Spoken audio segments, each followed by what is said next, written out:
Hi, I'm Jonathan Hilberg. I'm the editor of electronics and gaming here at Reviewed, and today I'll be reviewing the Miyoo Mini Plus.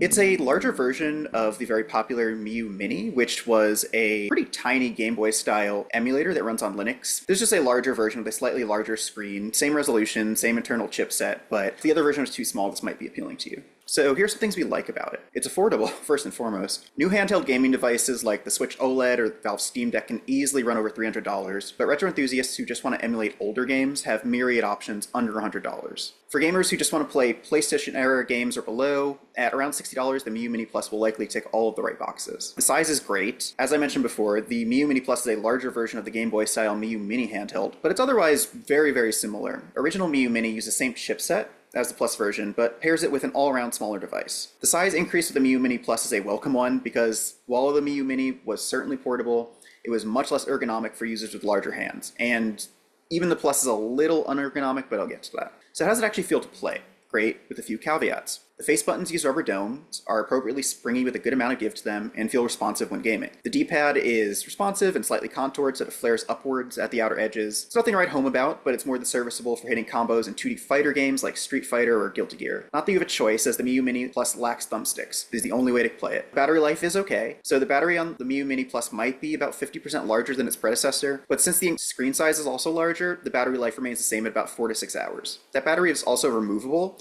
so if you find it running down after a few years, you can easily pop a new one in. The visuals are impressive. The screen is bright, although it doesn't get bright enough to play outside in the sun. It's color accurate, and our test unit lacked the backlight bloom that cheaper IPS panels can sometimes exhibit, where it kind of just blooms in at the corners and ruins the contrast. Games from the Game Boy Advance and Super Nintendo era look particularly good, as flat, basic colors are vibrant and they really pop. Although there's a lot to love, there are a few things we didn't like about the Miyoo Mini Plus. The back buttons are slightly uncomfortable. The back of the Miyoo Mini Plus is a little less thought out than the front side. The L2 and R2 buttons are clustered at the back of the device and elevated, so your index fingers naturally rest on them while playing. This also makes these buttons much easier to press than the lower L1 and R1 buttons, even though the latter are used more often in games. This means that remapping them is often a more comfortable way to play, which is an added annoyance. Not that it's exceedingly comfortable overall to use anyway, as we found with our hands cramped after longer play sessions, but I'd expect to game for an hour or two before that happens. The audio could also be better, so there's a single front-firing speaker on the bottom right corner of the device, and it sounds reasonably good and gets quite loud. It experiences notable distortion if you increase the volume past about 70% or so.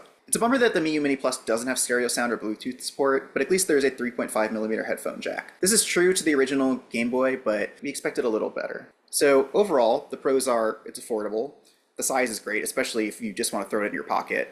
The battery life is okay, and the visuals are impressive.